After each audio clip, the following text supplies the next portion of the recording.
Warahmatullahi wabarakatuh.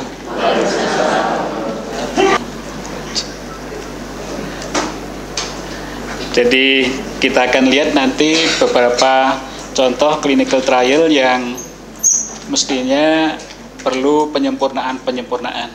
Tapi sebelumnya saya kira kita perlu melihat clinical trial itu sebaiknya seperti apa. Silahkan. Slide. Ini saya ke definisi. Jadi clinical trial itu ada dibagi menjadi 4 fase. Clinical trial itu baru boleh dilakukan kalau sudah ada jaminan keamanan suatu obat atau suatu tindakan yang akan diaplikasikan pada pasien, itu sudah ada jaminan keamanan yang diujikan dulu pada hewan. Kalau belum ada jaminan keamanan, tentu juga jaminan efektivitas supaya pengorbanan pasien yang kita ujikan itu menjadi tidak sia-sia karena obat atau metode atau alat yang dipakai itu belum dibuktikan efektivitasnya dulu. Jadi oleh karena itu beberapa uji klinik yang dilakukan pada pasien tetapi belum ada keterangan efektivitasnya pada hewan uji atau sel-sel atau penelitian biomedik yang lain, itu lalu menjadi kurang pas. Tentu ada tingkatan-tingkatan. Yang pertama diujikan dulu pada orang sehat. Tentu ada kecualian. Berapa boleh saja langsung ke pasien, nanti kita bahas. Kalau pada orang sehat itu menunjukkan bahwa bahan uji, metode, ya, atau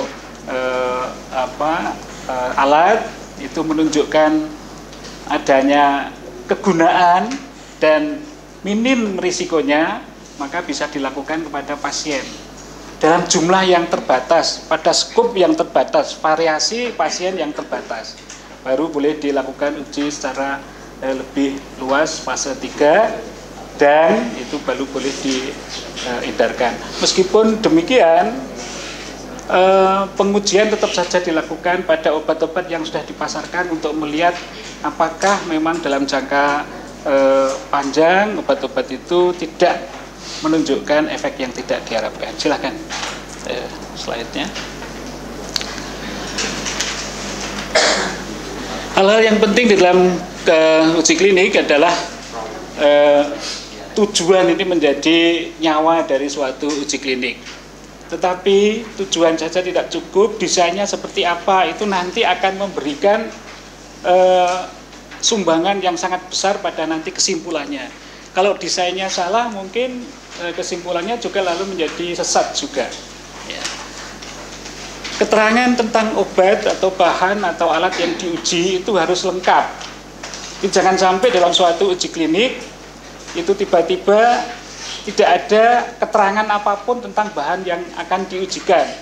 Hanya merupakan bahan yang dibuat oleh ini, mengandung apa, khasiatnya apa, efek sampingnya apa, tidak ada. Nah ini saya kira juga perlu menjadi perhatian kita kalau kita membuat proposal untuk suatu uji klinik.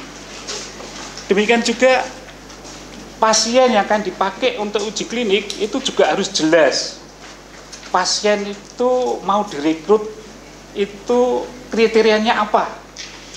Kriterianya supaya bisa dimasukkan, jadi inklusi, atau sebetulnya sudah memenuhi tetapi karena ada sesuatu maka tidak boleh dimasukkan. Jadi kriteria eksklusinya harus jelas. Juga harus ada di sana kriteria untuk pasien yang mana saja yang harus di-drop, tidak dilanjutkan. Jadi withdrawal kriteria itu harus jelas. Jadi kriteria-kriteria itu sebaiknya dalam suatu pengujian dan suatu proposal pengujian uji klinik itu harus jelas dicantumkan. Analisisnya juga harus jelas, menggunakan analisis yang seperti apa yang dianalisis, pengukuran-pengukuran apa yang dilakukan untuk bisa dianalisis dalam mencapai tujuan, itu harus jelas. Semuanya itu tentu menjadi bagian dari etika penelitian agar hasil penelitian itu menjadi hasil yang bermanfaat, bukan sia-sia.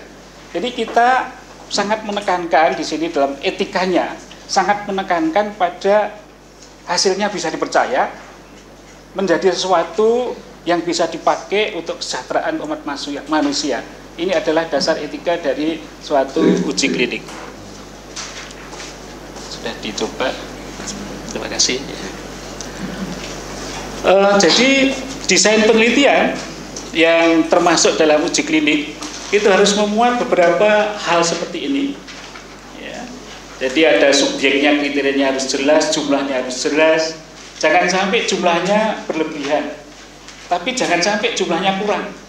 Kalau jumlahnya 100 cukup, kenapa harus 115? Dan 15 itu menjadi hal yang sia-sia. Ya. Tetapi kalau seharusnya 110, ya tidak boleh dikotik menjadi 90 karena adanya 90, sehingga nanti kesimpulannya menjadi tidak bisa dipakai untuk suatu kesimpulan. Variabel-variabel yang akan diukur itu harus jelas disampaikan apa saja. Ya, kemudian apakah ada subjek yang diberi placebo atau diberi obat baku. Nanti tentang placebo dan obat baku kita teruskan, kita bicarakan kemudian. Harus ada randomisasi, harus ada pengacaan dalam menentukan mana saja yang dapat obat baku, mana dapat obat teruji, mana saja yang dapat placebo dan sebagainya. Apakah ada pembutaan, ya?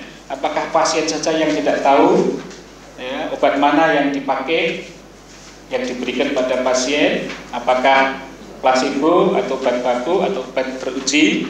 Ya, ini sebaiknya jelas bagaimana caranya mengacaknya. Ya. Kemudian desainnya seperti apa? Apakah paralel atau ya, open trial ataukah crossover design dan sebagainya. Kalau menggunakan crossover design itu harus jelas, dosing periodnya itu masuk akal.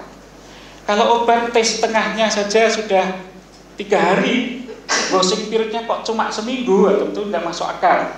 Dosing periodnya tentu menunjukkan bahwa tidak ada bagian dari obat yang masih tinggal. Itu pun tidak cukup. Karena apa? Jangan sampai ada efek yang lama, ya.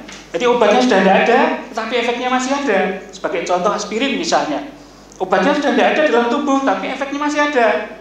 Nah, ini dosing period harus memperhitungkan itu. Ada memperhitungkan adanya efek yang masih tinggal meskipun obatnya tidak ada. Jadi tidak boleh hanya semata-mata berdasarkan pada tes tengah dari obatnya. Tapi kita harus tahu dinamika obat itu seperti apa, lalu menentukan dosing periodnya. Apakah suatu trial itu hanya di rumah sakit itu, atau banyak rumah sakit, atau bahkan di seluruh dunia? Ini menentukan sekali desainnya seperti apa dan seterusnya. Dan ini harus jelas dinyatakan. Jangan sampai cuma dilakukan di Jogja, beberapa rumah sakit sudah dikatakan multi center. Nah, ini saya kira perlu dimengerti multi center itu seharusnya seperti apa. Mestinya meliputi lingkungan-lingkungan yang karakteristik pasiennya itu berbeda, baik karakteristik penyakitnya maupun individu, misalnya ras, misalnya. Ya, jadi meliputi ras yang dari banyak ras, misalnya. Silakan. Jadi subjek yang akan dimasukkan tadi sudah saya sampaikan, kriterianya harus jelas, ya. Jadi apakah nanti masuk dalam kontrol ataukah masuk dalam dan cara memberikannya seperti apa, yang memasukkannya seperti apa, merandemnya seperti apa, itu harus jelas tertera di dalam usulan penelitian. Silahkan meneruskan. Ya, itu teruskan. Ya, silahkan meneruskan. Ya. Jadi clinical trial yang terbagi menjadi 4 ini, marilah kita lihat satu persatu secara cepat. Silahkan terus. Jadi fase 1 clinical trial itu tujuannya sebetulnya adalah untuk melihat tolerabilitas orang pada obat baru yang akan diberikan. Tentu ini kalau obat itu sudah lama dipakai, misalnya obat tradisional yang susunannya ya, komposisinya sudah lama dipakai, tentu fase 1 tidak diperlukan. Tapi kalau sesuatu komposisinya itu hal yang baru, ya misalnya obat yang terdiri atas ramuan tiga ramuan, misalnya beras kencur misalnya, itu kan berasnya seberapa, kencurnya seberapa, itu kan sudah diketahui selama ini aman-aman saja. Jadi fase 1 tidak perlu dilakukan. Tapi kalau beras kencurnya lalu diubah, berasnya ketaniren, kencurnya kencur apa begitu, dan itu lalu sudah berbeda. Dengan demikian kalau mau kita uji, tentu harus dilakukan pengujian pada fase 1. Jadi lebih banyak untuk melihat toleransitas orang pada obat baru yang akan kita pakai. Perbarusnya ini bisa orang sehat, tetapi bisa juga orang yang sakit. Nah, tentu ada kriterianya. Kalau untuk orang sakit seperti apa? Yaitu misalnya orang sakit menderita penyakit yang belum ada obat bakunya. Nah, ini bisa dipakai sebagai percobaan pertama. Fase 1 prinsipnya adalah obat yang pertama kali dipakai untuk manusia. Contoh penyakit tertentu yang belum ada obatnya, sedangkan obat yang mau diberikan itu menurut penelitian awal ini bisa menimbulkan kerusakan, menimbulkan gangguan kesehatan pada orang sehat. Itu justru fase 1-nya pada orang yang sakit yang kita belum ada obat tadi. Sebagai contoh di fase 1 yang obat yang baru ditemukan dan cara kerjanya merusak pembuluh darah untuk pembuluh darah pada kanker, nah itu tentu tidak bisa diberikan pada orang sehat. Ini harus diberikan langsung pada pasien yang menderita kanker. Tentu tidak semua pasien dengan kanker seperti itu. Kriterianya adalah pasien yang kanker yang diberi obat baku tidak ada obat lain, sehingga pasien kanker tadi kalau dibiarkan juga akan mati. Ya, maka itu bisa dimasukkan dalam fase 1. Silakan teruskan. Ini prosedur dari penelitian fase pertama. Jadi seleksi dulu. Untuk menentukan sehat bukan main sulitnya, karena kita harus menentukan sehat itu dari 2 ukuran, fisik dan laboratori. Ada saja. Kita sudah secara fisik itu sehat, jadi klinis sehat, tetapi laboratori untuk sehat itu ternyata amat sulit. Pengalaman saya menyeleksi 100 orang sehat laboratori, ya fisik laboratori, itu ketemunya mungkin 25 atau 12 atau berapa. Karena apa? Karena kadang-kadang semuanya sudah baik, kok ada kristalnya dalam kulit dan tidak sehat. Sudah semuanya baik, loh kok HB-nya 11, tidak sehat lagi gitu. Sudah semuanya baik, leukositnya kok 11.000, maka orangnya nggak sakit. Ya. Jadi amat sulit untuk mendapatkan orang sehat fisik, klinis dan laboratori. Itu dalam seleksi baru kemudian dimasukkan, ya, dan di inform consent apakah mau menjadi probanders pada penelitian ini. Kemudian baru dilakukan prosedur-prosedur berikutnya. Silakan.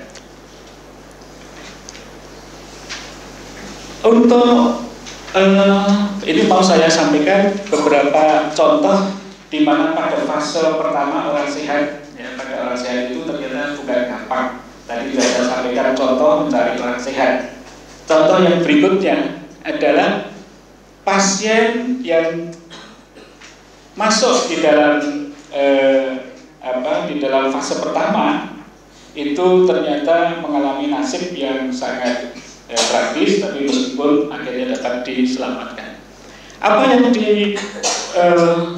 diukur di dalam fase pertama, ya, yaitu yang pertama melihat toleransitas, jadi fungsi-fungsi fisiologis pasien. Tetapi tentu ada juga harus mengukur bagaimana kinetika dari obat yang diberikan. Kalau obat itu merupakan obat kimia yang baru disintesis dan seterusnya. Jadi ada suatu suatu parameter-parameter yang harus diukur, ya, kinetika dari obat tadi. Bisa dilakukan pada orang sehat, bisa pada pasien. Silakan meneruskan.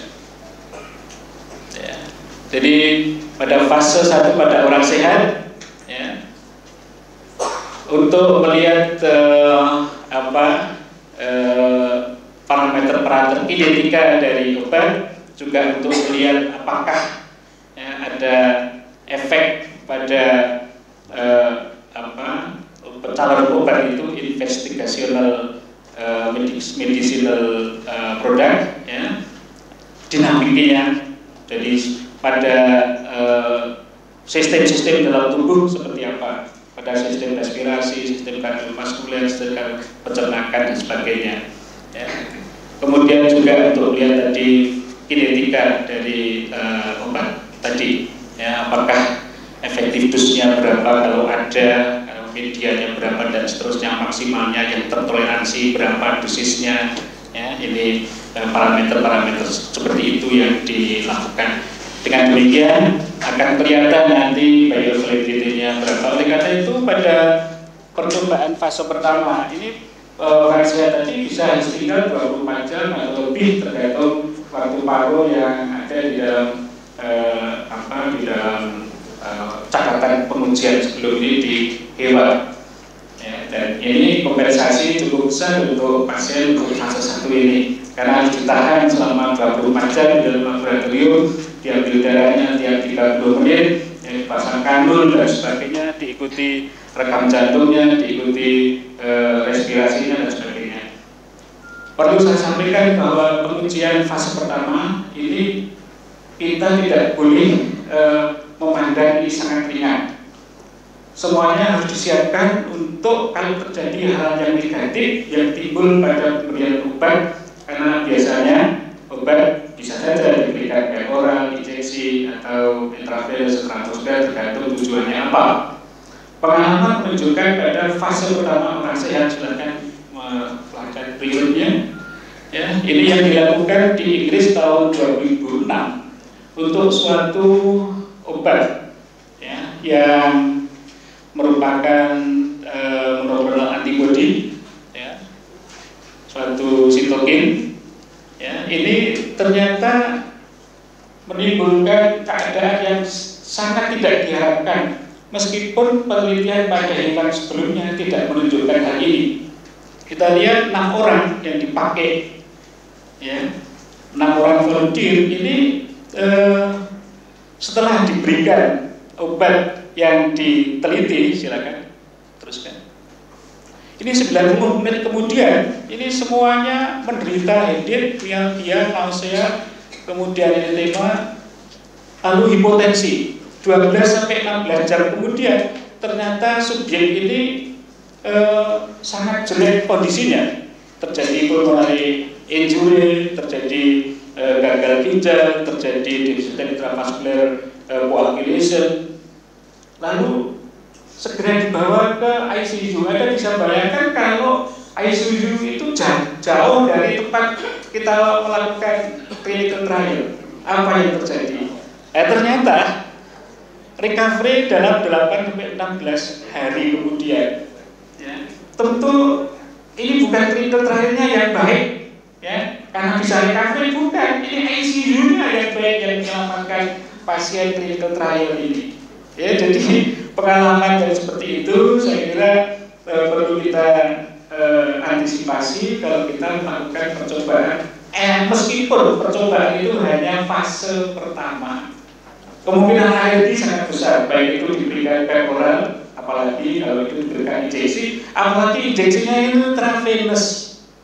Ya, ini saya kira perlu berhati-hati, ya, untuk supaya dalam menjalankan clinical trial, ya, yang biasanya obat itu sudah dipasarkan itu juga banyak. Kita melakukan clinical trial bukan pada orang sehat tapi orang sakit. Seharusnya menyiapkan keadaan darurat untuk suatu keadaan yang tidak diinginkan. Seterusnya, silakan.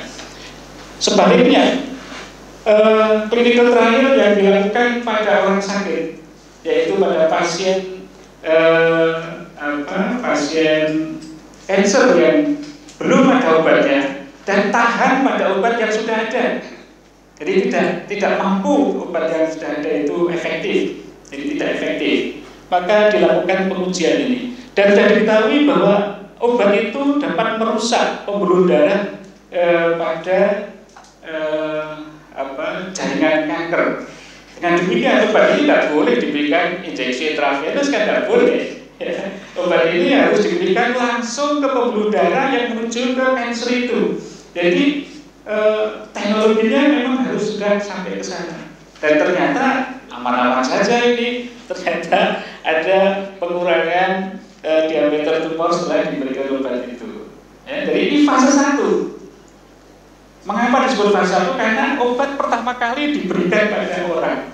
Meskipun dalam hal ini adalah orang yang sakit yang diterapi dengan obat yang diteliti. Silakan teruskan. Fase 2, ya itu fase pertama, ada cerita yang menarik. Fase 2 ini ada biasanya open trial. Jadi pasien lalu diberi obat yang kita teliti, kemudian dilihat efeknya seperti apa. Tidak ada kontrol, ya, semua diberi, lalu dilihat hasil seperti apa, lalu diambil kesimpulannya seperti apa. Ya, seleksinya sekali lagi kriteria inklusi, eksklusi, kemudian withdrawal harus jelas di dalam menentukan pasien mana yang akan diambil untuk percobaan ini. Silakan teruskan. Ya, jadi bisa saja ya pada fase 2 ini karena semua diberi tentu tidak ada blinding, ya, tidak ada randomisasi karena semuanya diberi obat yang diteliti, tidak ada kontrol di fase 2. Kalau pada fase ini menunjukkan hasil yang diharapkan, lalu bisa dilakukan penelitian fase 3 yang membandingkan dengan kontrol. Kontrol itu tidak harus placebo. Kontrol itu bisa obat baku yang selama ini diberikan. Silahkan teruskan. Ya, jadi pada fase 2 prosedurnya seperti yang fase pertama juga fase 3, bagaimana rekrutmen, ya, seleksi pasien, kemudian lalu mengambil informed consent, kemudian tergantung jenis fasenya, ya kita bisa melakukan random, tapi fase 2 tidak, ya. Kemudian memberikan terapi dan mengamati setelah terapi seperti apa. Silakan teruskan. Fase 3 ini adalah betul-betul yang merupakan uji klinik karena ada randomisasi, ada kontrol, ada pembanding, ya. Pembanding yang bisa placebo, bisa obat baku pembandingnya.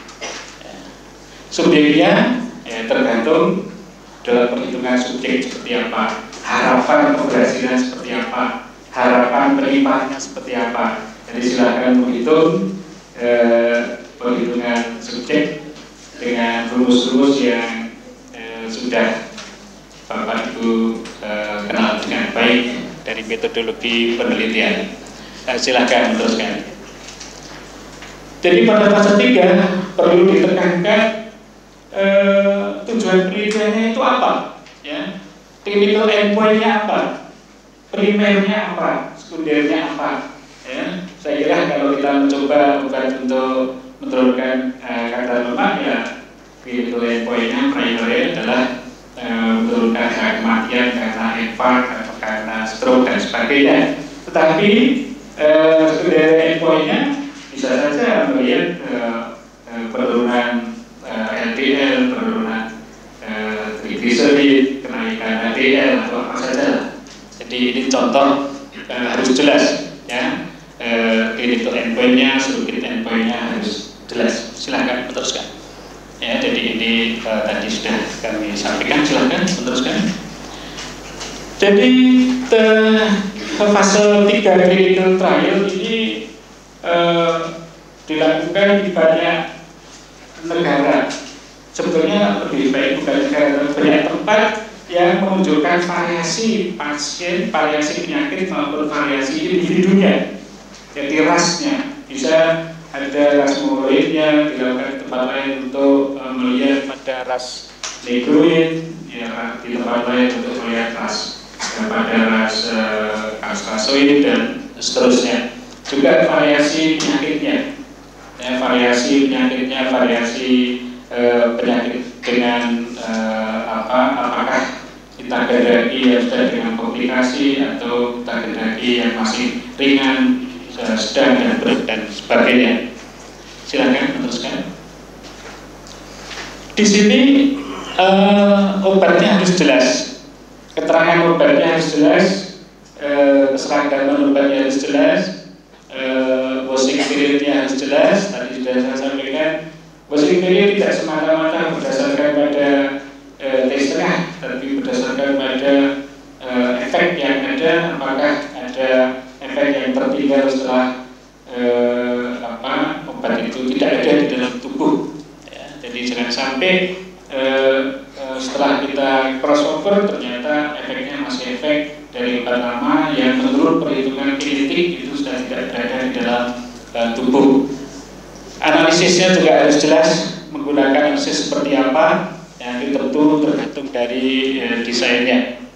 Ya, silahkan teruskan. Ya, ini crossover, ini paralel desain. Ya, saya kira di random kemudian dimasukkan mana yang masuk obat baku atau placebo, mana yang masuk obat yang teruji, lalu semuanya diobservasi lalu dibandingkan. Silahkan. Ya, kalau crossover ya tadi ada washing period. Ini semoga Prof waktunya 30 menit sudah bisa saya kira selebihnya untuk diselesaikan. Silakan.